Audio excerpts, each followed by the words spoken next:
Sneakers and Cleats, the podcast.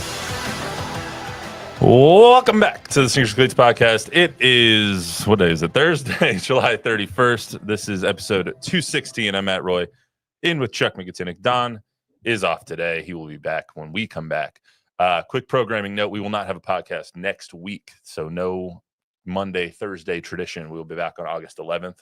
Zach and I are both having our last hurrahs before football season truly starts. So we will be out, but today we have a loaded schedule for you. So remember to subscribe to the YouTube channel, both News 4, Fox SA, download, rate, review the podcast version if you're so inclined. Chuck, how are you? I forgot to ask. How are you? I'm doing great, Matt. How are you? How was your sojourn to the Northwest or pseudo-Northwest? Yeah, is that the Northwest technically? South Lake Tahoe? Is that technically south? I guess not, because it's in the south. I mean, it's it's the south side of the lake. Right. Counts.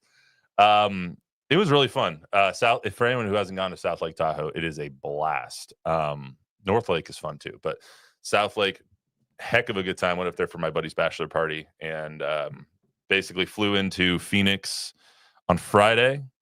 Drove up with my buddies from Phoenix to South Lake, about 11, 12 hours. Got there, and I think I had an adult beverage in my hand until we left on Tuesday. So that's fair enough. Good time was had by all. I'm sure you can imagine how that went. We went on the lake a couple of times. We had shout out to Duncan in the Tahoe Keys Marina. He's one of the boat rental guys. He owns a business there. Who took us out on the water. We were all big guys, like I am. Like I'm 6'6", 270. So we're all considerably larger than what they anticipated going onto that boat, and we couldn't get the regular boat fast enough to tube. So then he was like, since my company, I feel bad. I'll take you out tomorrow on us completely free. So we got to go out on the boat twice, which was just so much fun. Cliff dove, lost my Apple Watch. It belongs to a dead guy at the bottom of Lake Tahoe now. It belongs to the fishes. Allegedly. Yes. I'm sure there's someone dead down there. That's just, there was all these stories about the mafia. They used to be their dumping ground was Lake Tahoe because it's the second deepest lake in all of North America. So, So Godfather 2, that was not just a movie. No, concrete shoes. Okay. And then we went tubing and had cigars at sunset on Lake Tahoe on Sunday, and it was a whole bunch of fun. Lost a lot of money at the casino, but sorry. What was your game? I'm a poker guy, but I play blackjack, and then I lost more money at craps though. Craps is supposed to be the fun. I've never really played craps. It's fun, but man, it can go quick. You can win it quick, but you can lose it real quick. Yeah, you can lose it real quick. So that I wanted to get all my buddies like on a table, and they were all not having it. So I went and played craps for myself. And did Jordan blow on the dice? Huh? Did Jordan? Jordan wasn't there. It's a bachelor party. So who was blowing on the dice? You don't need. No one needs to know. Obviously, they didn't do a good enough job. That's why I hawked the Apple Watch. I didn't lose it. True story. No, but it was a bunch of fun. Next week is even better though. We're going with Jordan's family to the Dominican Republic, so that'll be a lot of fun. Nice, the DR. Yeah, so got a bunch of stuff going on. But anyway, let's get to why we're really here. Also, congratulations, Chuck, on becoming a grandfather. It's really cool. And your birthday. Yeah. So, yeah. What did you say your son got you for your birthday? He was like, shout out Kate. He got me a roll of snuff, so that was like the best birthday present ever. My daughter came in second place with the second best birthday present, Emily. She handed me a baseball, and it has imaged on the ball her sonogram, and it says, "I can't wait to meet you." That's awesome, man. That was next time I'll wear a cup. Or it's weird being a grandpa because it's like I don't remember being this gushy when I was a dad, but something about watching your kids go through this. It's really, really cool. I can just imagine Chuck at brunch, like, wasn't quite like that, but it was close. It was close. All right. Well, a good weekend was had by all. Let's get to this. De'Aaron Fox extension eligible next week, or actually on Saturday. Wait a minute. What? Area code. Oh, we're getting to that. Hold on. I know where you're going. I'm getting to that because I know that it was this is my first day back. My weekend's about to start in a day and a half anyway. Oh man, did you time that well? Guys, I come back to Thursday, Friday, and I leave for 9 days. Like I timed this out perfectly. We're gonna get to the area code because I know Bob knows the area code. It was my number. I know. I checked your number just to see if you still had it. De'Aaron Fox extension eligible on Saturday, but with all the turnover and luck that the Spurs have had in the off season and with ping pong balls, is he still in for a 4-year, $229 million extension? Talk about that, plus a hilarious story from Derrick White about how Coach Pop told him he was traded to the Celtics. It was one of the better ones. A heartfelt moment from Chris Paul at the introductory press conference with the Clippers, and a little bit of Project Marvel news. I know we talked about that a little bit on Monday, or you guys did with Zach. Thanks for filling in after he was on the morning show for 5 hours that morning. It's a hell of a wake-up call for Zach, but thanks for sticking around and hosting the podcast, filling in for me. A little bit more as we hear more about the trickling of information. $18.7 billion economic impact is what we're hearing that Project Marvel could have on the city of San Antonio and the surrounding areas for 30 years after everything is built. So football, NFL preseason officially here, just a few hours away from Chargers Lions. Trey Lance taking on Hendon Hooker, I think, who's gonna start for the Lions. So that'll be fun. But I want to talk about the NFL Hall of Fame because it's one of the best weekends of the entire football season, and it's the first weekend of the entire football season. I love the Hall of Fame speeches. They're fantastic at all times. Eric Allen, Jared Allen, Antonio Gates, Sterling Sharp, all being inducted this weekend. We'll talk about them a little bit. Plus, Dallas Cowboys training camp getting chippy once again. They had to run yesterday, literally stopped practice after 45 plays and ran sprints. First time I've seen an NFL team do that in a really long time. So we'll talk about that. Could be the first crisis under Coach Shoddy's tenure. And lastly, if we have time, which I doubt we will running the ball. Luis, put your scroll away. Will running the ball be their true identity? So without further ado, Bob, 216, what's the zip code? That's the Or what's the area Akron-Cleveland. It used to be the whole Akron-Cleveland area, 216. Now it's just the Cleveland and Cuyahoga County area. Where I grew up, it used to be 216. Now it's 330. So my phone number was 216-659-9003. You don't have Why it don't you call that number right now? You and don't see have who it picks anymore? up? It's my mom and dad, so call my mom and dad. Oh, okay. It's still the same number, huh? There's going to be hundreds of random people like, hi, is this Mrs. Gambert? I honestly don't know if they still have a landline They could. these days. It would surprise me, but we'll find out. Call and ask him. My grandmother still has a landline. Really? Oh, it's only for I think it's just for her alarm system. That goes I feel through like there. Chuck probably still has a landline. No, but I was one of the last probably to get rid of the landline. You have a But landline, Luis? when you start getting more phone calls that from people you don't know than people you do know, it's time to get rid of the landline. I kind of want to get rid of get a new cell phone number. I've had the same number since I was 9 years old. So Really? it's been what? You had a cell phone when you were 9? It was literally a phone just so I could call my mom. Oh, I could call my mom and play Snake on it. That's it. That's all I could do. It was this big ass block. Somebody was going to kidnap Somebody, yeah. you. You were probably 6'2" at the age of. I had my mom had an ID bracelet on me too because she was so afraid of me being kidnapped. I was a Precious. relatively small child until 11. Precious. Then it all went away. Dangerous times in California. Yeah, no, it's not. In Palm Desert, Palm Springs, California, the huge crime ring that's happening in the retirement community that I grew up in. Anyway, so yes, zip code is Cleveland. So good Thank job, you Bob. for that. Good job. Hey, the next 217 I know as well because I lived there. Hint, hint for August 11th. So, anyway, let's get to De'Aaron Fox. So De'Aaron Fox and sorry to anyone who is who's yelling at their YouTube or podcast app. Get to the stuff. We're getting there. All right. De'Aaron Fox was traded to a much different team than the Spurs have right now. It was a team that did not have Dylan Harper, that Steph Castle was still working his way through his rookie year. Devin Vassell was still kind of just coming back from injury. And everyone was like, okay, De'Aaron Fox is going to be on this team for a really long time. Now he is on Saturday going to be eligible for a 4-year, $229 million deal, which all signs have pointed to him doing. But I don't think it's as foregone of a conclusion as it was a few months ago because of the Dylan Harper factor. Yeah, I think you could probably go back into the archives here and find me never saying one time that he was going to get a max deal. I mean, he still might, and hopefully he does. I hope for him he can get that kind of money, but the Spurs aren't making any deals where they're on the hook for anything going forward. I mean, this is a house that they're building one brick at a time, and hopefully Derrick Fox will be here to see some of the fruits of his early labor with this ball club, but I don't think there was ever a point at any time where anybody promised this particular player a max contract extension. He might get a contract extension, but the max, we'll see about that. I think that, man, we've said this before. I think that there was a handshake, wink, wink, wink, wink, wink, nod, nod agreement when they made the trade. This is the only place that De'Aaron Fox wanted to go. The Spurs had all the leverage, and he could have gone numerous other places. Where would he have come here if they did not promise him a 4-year, $229 million deal? I don't know. But his wife's from here. He's from the Houston area. This has a lot of ties for him.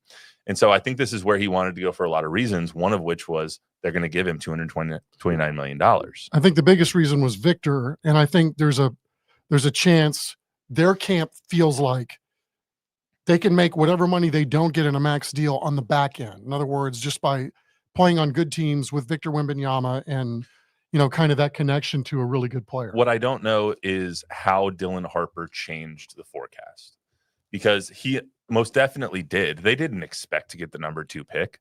Like, you never expect to, but when they did, it entirely changed the trajectory of this team, and it can change the way that they're thinking about the future as well. Does Dylan Harper, does the emergence of Steph Castle change the way that they look at De'Aaron Fox? That's the question that we don't know the answer to. Yeah, maybe. I mean, especially when you're talking about the dollars that are at stake, right? I mean, because if you talk about those other guys, they're all under rookie contracts. So, does this now mean that he's expendable in some ways? Well, it also gives you can look at that 2 ways. Yes, they're on rookie deals. That gives you money to sign De'Aaron Fox, or you want to save that money for someone else. So but also, since you now have De'Aaron Fox in the building, who else would you want to bring in? Like this, he seems to have, he's 27 years old. I think he's going to be 28 by the time the season starts.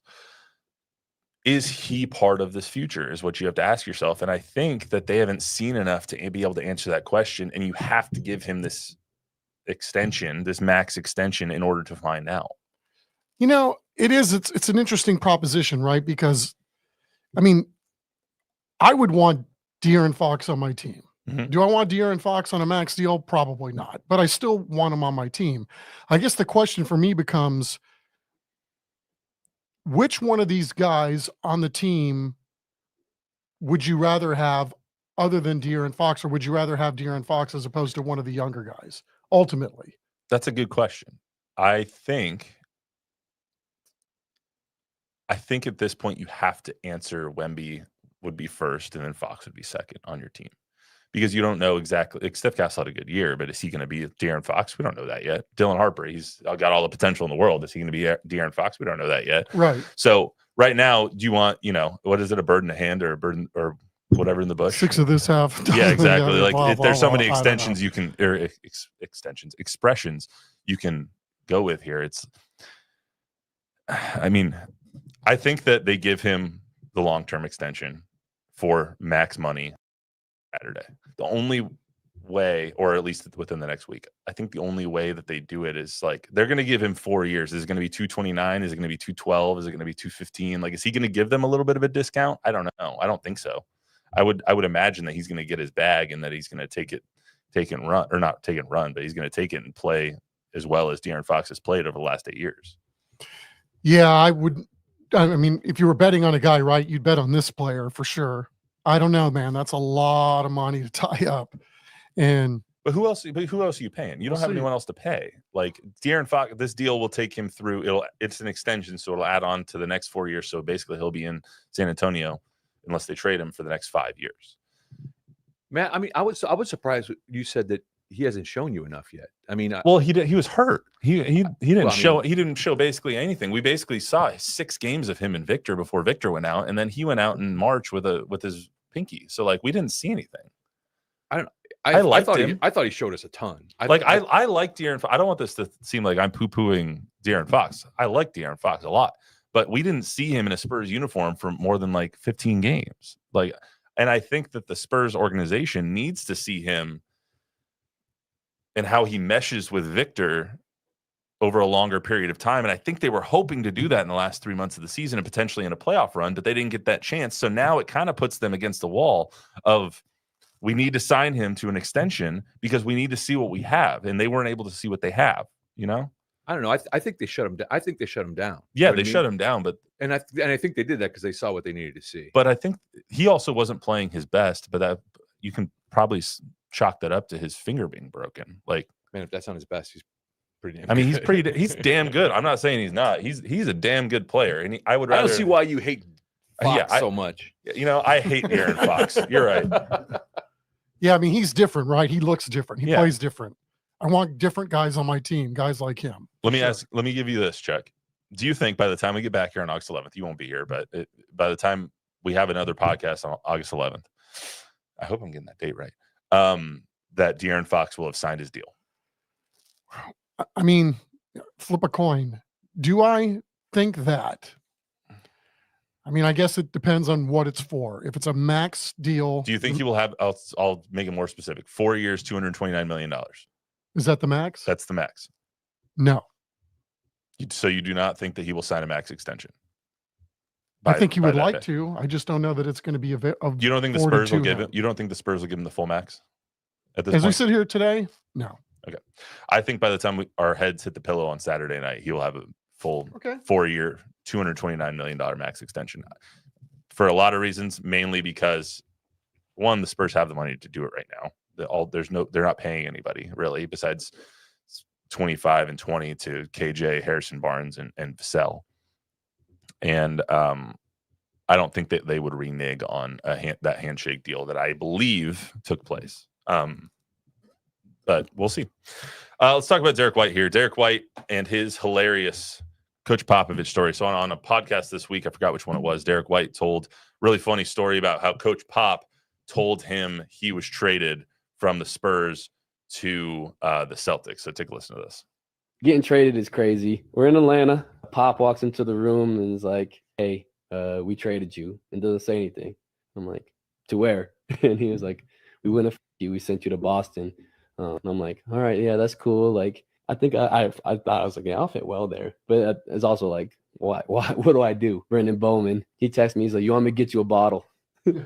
Like, yes.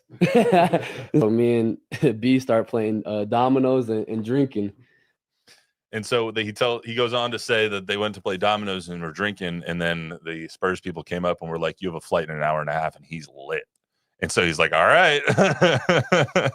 So he's drunk heading to the Celtics to get some of his stuff done. But I just think that's funny that's the way the Pop tells him, we're not going to F you. We sent you to Boston. Don't worry. Yeah, it's such a brutal business though, right? I mean, you talk about guys being uprooted and you think about that today with all the last second trades that are going to be made in baseball, right? You're right in the middle of the season. You got to walk into a clubhouse and you don't know anybody. And, same thing for Derrick White, but boy, he sure has made his mark in the NBA, hasn't he? Speaking of which, did you see I want to say it was Friday or Saturday, there was a doubleheader between the Blue Jays and the Orioles. They played one game, and then there was an inter-team trade between the two of them, and a reliever basically had to walk down the hall and compete against the team that he was just playing for a couple hours ago against them in the doubleheader. And then he pitched in that game. Yeah. Which is even more bizarre. Yes. And the Orioles beat him. Baseball's weird that way, right? Yeah. Well, it reminds me of Moneyball when he's like, I don't want Rincon pitching against me tonight or whatever it was. And he's like, all right, send him over. But I thought that was a really funny story from Derrick White. Let's get to Chris Paul here. Cool moment this week. Chris Paul, his impact on the team, his impact on the organization, his impact on the city.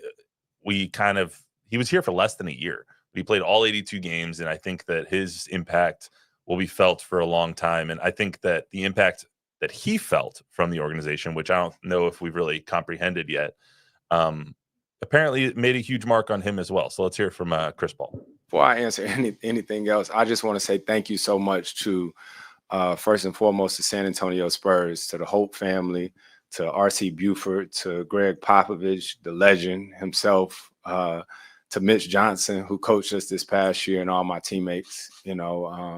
Without this past year in San Antonio, if that doesn't happen, I don't have this opportunity to actually come back here and play this year. So thank you so much to the Spurs and their organization. I hate the background that the Clippers use for those press conferences, the changing, like digital background, that would make cutting together a bite so freaking hard. Just I just think that Wow, way. I wasn't even thinking I about it didn't in think those about that at terms. all. You're right. Yeah, that's just how I Yeah. think about things. You got to use AI to take the background out. Yeah, seriously. But second, I was watching the press conference. I was like, okay, I have to go find the bite. And he stops a question from being asked. He's like, I forgot to say this at the beginning. Thank you to the Spurs and whatnot. So I thought that was just really cool that a minute and a half into his press conference, he's thanking R.C. Buford and Mitch Johnson and the legend himself, El Jefe, Greg Popovich, and everything that San Antonio did for him. And it seems like San Antonio being here renewed his love of the game. And now he's going to take a lesser role to be around his family at the Clippers, but renewed his love for the game, showing him that he could still do something at a high level. Yeah, he earned this opportunity based on what he did here. That's for sure. I mean, the fact that the guys his age playing every single game, as you pointed out, I mean, hats off. That was fun watching him do what he did this year. Oldest player in NBA history to play all 82 games in a season. That is just Salute. You can't, especially in an era where nobody plays 82 games Well in a season. said. So absolutely fantastic by Chris Paul. Want to talk about Project Marvel a little bit here. We're not going to get too much into it like you guys did on Monday, but just one other thing that came out in the last couple of days since you guys had the discussion is that Project Marvel, according to an independent organization, CSL International, which is a tourism consulting firm which has offices in Frisco, Minneapolis, and New York. They conducted an independent economic impact analysis. It says that Project Marvel as a whole could bring in $18.7 billion to San Antonio over the next 30 years. For reference, the project itself is estimated to cost $4 billion. So that's a little bit of bang for your buck, about 3.5 times as much as what it costs. I'm just going through my notes here real quick. The files show that the city of San Antonio stands to collect about $350 million in tax collections from the project over the 30 years. It also shows that a new Spurs arena could generate $225 million in new spending annually. So we're getting kind of a little trickle of information as we learn more and more about Project Marvel. Yes, and we're still waiting. I was expecting for more. you to continue to go.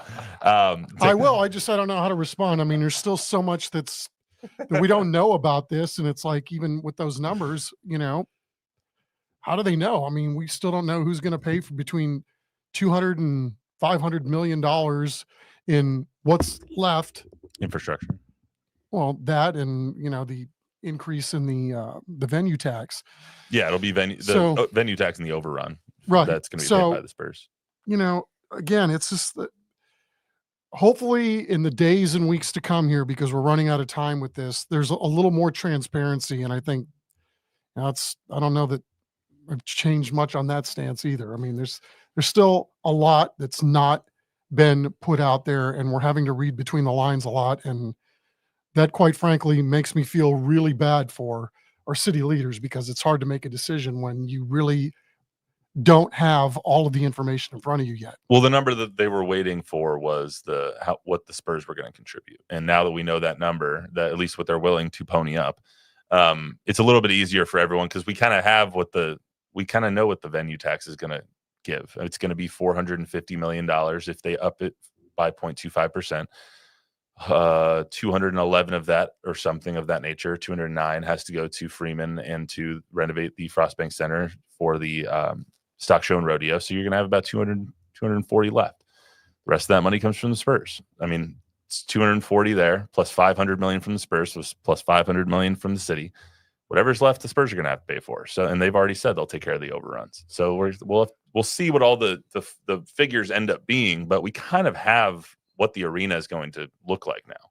Well, the broader question again is this for me: if this is so easy and so cut and dry, why don't we have more people from the city, more people from the Spurs, whoever it is that's trying to get this passed, making it more public, i.e. media, having press conferences and stuff like that, to kind of show people where we're at. I think that's going to happen over the next month and a half, 2 months. There will be a huge media campaign, a huge blitz from the people who want this. There's plenty of people who don't want it. There will be a huge blitz of information, of sharing of content, sharing of information, all that stuff over the next few months. So when people go to the ballot box, which it's not on the ballot yet, but it likely will be, the venue tax and the infrastructure bond, when people go and vote on those things, they will have all the information, and we've been promised that by multiple different entities. But I think it's fair to say, and Don's not going to like that I'm going to say this because he thinks that I'm painting it in a bad light, but it's true. I've been told by multiple people at the city level that this does not happen without the voters. Without that infrastructure, if that bond fails, the infrastructure bond fails, then all of this fails. Project Marvel does not happen without the infrastructure bond. What they won't say is if it fails, we're going to put it on the May ballot, and then we'll put it on the next November ballot, and they'll get it passed eventually. But this Project Marvel, does not happen without voters say so. It might not say arena on your ballot. It might not say Project Marvel on your ballot, but it's on the ballot. So, I'm saying that since November. Yeah. Just remember that too. Yeah. The bottom line, and we titled the last podcast, "Are the Spurs going to leave San Antonio?" And it was like one of the most trending articles that we've done in a while, right? That's the bottom line to people. I mean, they hear all these numbers and 50 billion, 100 billion, 3 trillion, whatever it is. I think the bottom line to people are the Spurs staying or going, and how much do I got to pay? Yeah, I mean, we talked about this briefly the other day, and I don't want to be the guy that's ringing the bell or scare tactics or anything else, but I guess it bears repeating that the Spurs, through all this, Peter J. Holt has said that we need this in order to compete in the new NBA. So you can take from that what you will. I mean, I don't think anybody from their side has been ringing the bell that we're going to pick up stakes and leave town and we're going to do all these things, right? I don't think anybody's playing that card. However, as I did report here, I don't know how many days ago, like they will have to weigh their options if these bonds don't pass. So, because they've told you what they need in order to make something like this happen. So the other question then becomes, well, there are obviously many, but if you're thinking about, or if they're thinking about moving here, there, or anywhere, can these other cities give to what Jalen McKee has said? Can you get a better deal somewhere else? I don't know that we're living in those times anymore. I mean, Chiefs win a Super Bowl. Royals, I think, they go to the taxpayers, and everybody said no there. I mean, we're living in a different era right now because of how much pork there is in every bill and how much everybody's already getting taxed. And so, what does this look like ultimately? I mean, you could throw Austin out there, but does the Moody Center want dates blocked off for November, December, January, February, March, April, and then 2 months that you have to leave the venue open in case your team makes the playoffs? I mean, so you can't book other dates. I mean, there's a lot of moving parts when you start spitballing, will the Spurs go someplace else? I mean, obviously we're nowhere near that point, right? I mean, and November's a long ways away. So, again, you're right. I think when voters are going to decide this, and then, we'll see what the next card that gets played after that, one way or the other. I heard someone, I forgot who it was, so I hate that I forgot because I'd like to give him credit for saying this, but it might have been Minix, actually. It might have been Jason Minix, who said that that San Antonio is a Spurs leaving away from being El Paso. The Spurs are integrated into the fiber of San Antonio. Sure. You can't have, I can't imagine San Antonio without the Spurs being. I can't either. So I think, and I think that Jalen is doing what he feels is right and saying what he feels is right in his 10 minutes of let the Spurs move and explore other options if they want to explore other options, because that's what he feels his constituents want.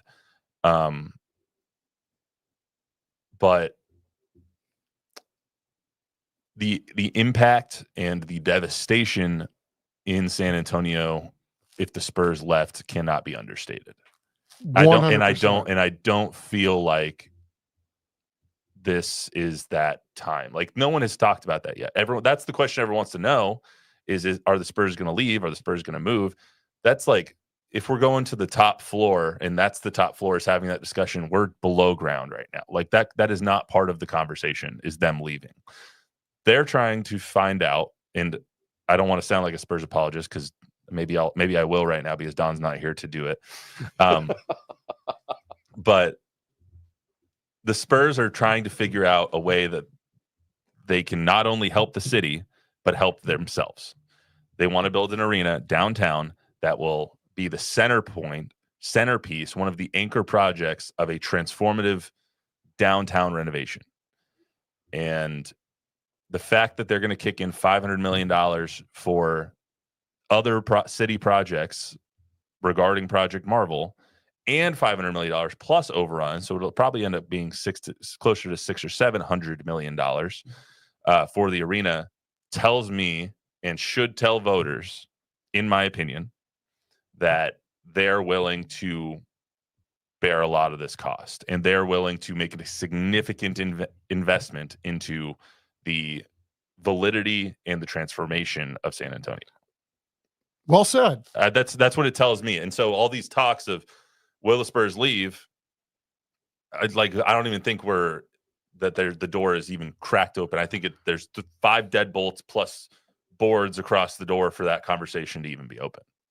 I'm with you on that in a lot of regards. I mean, I get that it's out there, and there's a part of me that thinks that it hasn't gotten out there till just now, right? I mean, this is, all these things about people worried about, well, they're playing 2 games in Austin, 4 games in Austin, that this wasn't somehow the one that nobody's really given this option any credence, right? So, and again, I don't know that we should, I don't know. It's kind of hard to explain, but, I don't think anybody, what the Spurs mean. There's a lot of people in this country, on this planet, when they think of San Antonio, they think of one thing, right? They literally have been the doorstep to our community. But, again, this is a negotiation. We're talking about hundreds of millions of dollars, billions of dollars, and this is a lot for city leaders to take in. And again, the Spurs, they're the inertia behind this, and they're going to be running this project, and they're going to be in charge of this project once it's completed, and they're going to run it, and they're going to reap the benefits of all the money that they are investing. Well, they're still going to be paying a lease to the city. The city's going to be making money that way. They're still going to own, technically, I think they're still going to own the building. So they'll get the naming rights deals, and that'll be split between the two. So, I mean, they're still going to be profiting off of this. Right. I mean, and that's part of, it feeds everyone's mouth, is what they're kind of trying to say. That's why the Spurs don't want to put in 1.5. They could. They have the money to. They have, with all their investors and whatnot, they have the money to put in $1.5 billion if they really had to. But what Peter J. Holt's point is it's been a good way to do this that they had with the Frost Bank Center. Like, it's privately operated but publicly owned, and so that's the way he wants to do this one. So we'll see what happens. But let me ask you just one thing about what Jalen said that you mentioned as well is the 2 games in Austin. I thought that was Jalen's best point. Is if we're going to give you $500 million to build this arena, you're playing 41 games here. Like, we're not playing 2 games in Austin anymore. We're not playing games in France. We're not playing games in Mexico City. We're not doing any of those things. If we're going to build you a $1.5 billion arena, we're playing 41 games here. And I think that was his best point that he made. Well, I mean, for me, I thought he made valid points in a lot of areas, right? Because I'm not saying he didn't, but that's his best. His concerns are shared by a lot of people. Trust me when I say that. Let me just ask you guys one question. Yeah. If there's no chance of the Spurs leaving, does this arena get built? Like, if the Spurs came out and said today, look, it doesn't matter one way or another, we're going to stay here no matter what. No, because they've said that. The Spurs have gone on record and said the Spurs have said we have no interest in leaving. Our fabric is San Antonio. So we're going to stay here regardless. They've said it. They didn't say we'll stay here regardless, but they've said that, like a semblance of that, a synonym, something close to that. That's it. But that's news to me. I didn't know that. I mean, yeah. Behind closed doors, they have talked to people about weighing their options. Well, you always have to weigh your options, but I mean, again, that's one of the options. I think when you're talking about 1,000 different options, I don't think regardless, you can't say that that's not a possibility. No, but if push comes to shove, and they go out and go to, let's just pull a name out of a hat that wants an NBA franchise, Seattle or Vegas. And Vegas is like, yeah, we want you guys here. This is what we're willing to give you. We're willing to tear down the T-Mobile Center and build you guys a new arena right there.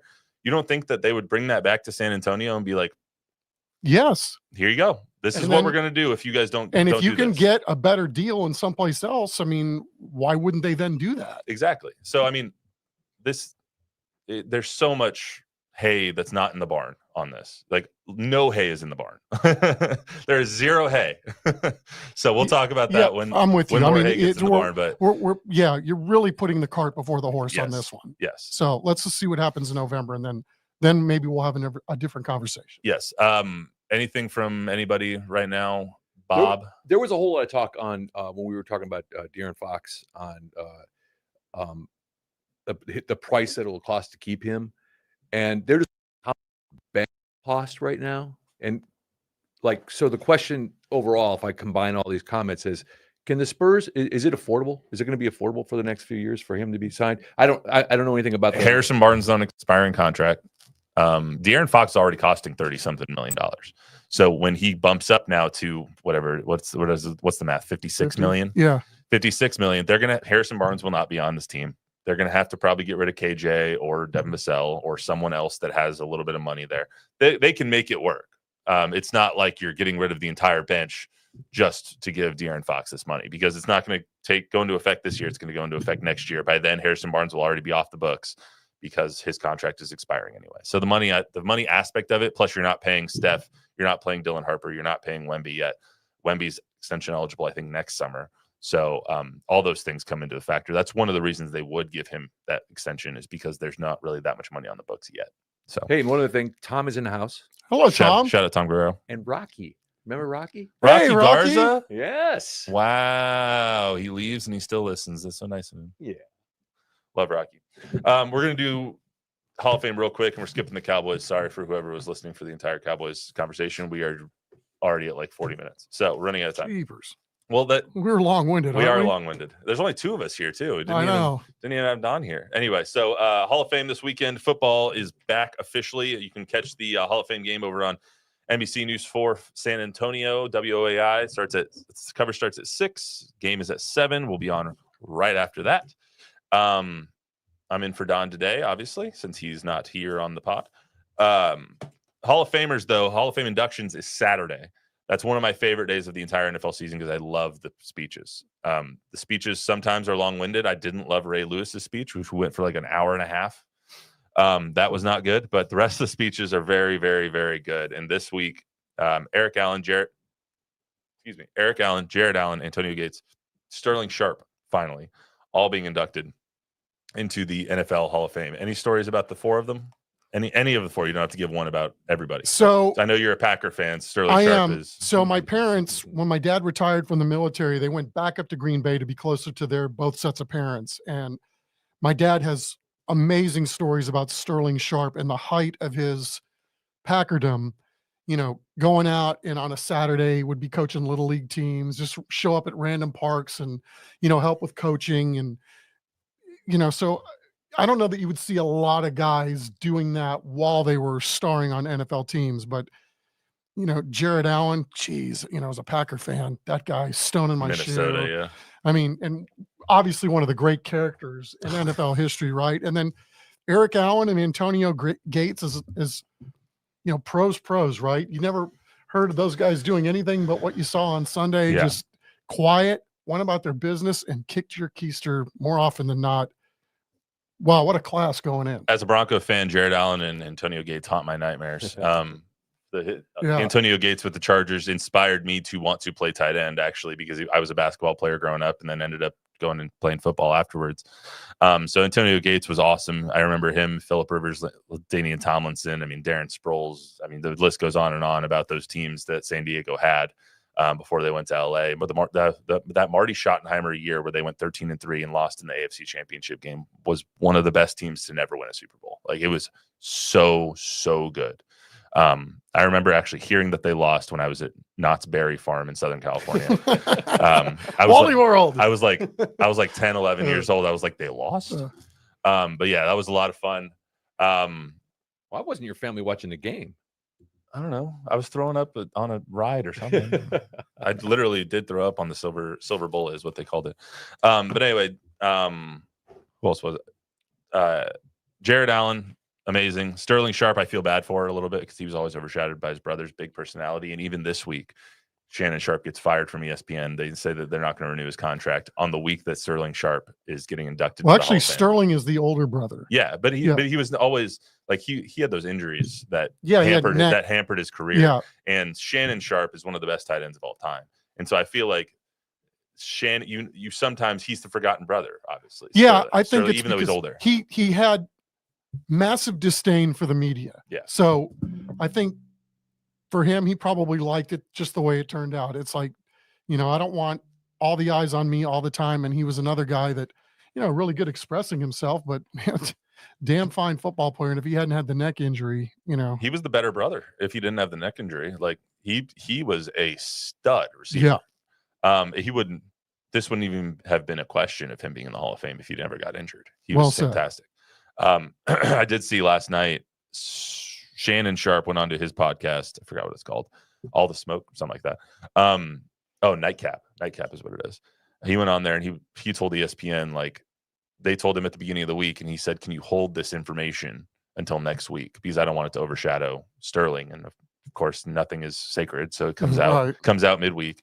And so he was a little upset that it came out midweek and was profusely apologizing to Sterling Sharp and his brother, and was like, "Dude, you're my baby brother. Like, it's fine. We're good. We're gonna have a hell of a time in Canton, and it's gonna be great." But do feel bad for Sterling Sharp that some of that shine of his weekend gets overshadowed, and hopefully it doesn't by the Shannon Sharp news. But well said. Bob, anything else? I'm just reading one right now. Hold on. It's from Joe Jam. He says, Toe Jam? He says, do the players have any input on what music is being played when they have the ball on the court? Do the Spurs arena sound guys ask the players what songs they want to be played in a game? That used to not be the case, but I don't know if that's changed. I mean, you see what the Cowboys are doing at their training camp. I'd be right? willing The to bet that players the get to Spurs put have a their- little bit of say on what gets played. I mean, Because I think if Wemby went up there and was like, "Play this," they would say, "Okay." It's like, when you heard Crazy Train on the in-house, I'm pretty sure none of the players were requesting Crazy Train. Well, there's some musts that you play at arenas. So anyway, remember, download, rate, review, subscribe, give us a 5-star rating, tell a friend, tell an enemy. We will be back Monday, August 11th. No shows next week. Everyone have a great beginning of August. Football is here. We'll talk more about that August 11th when we come back. See you then.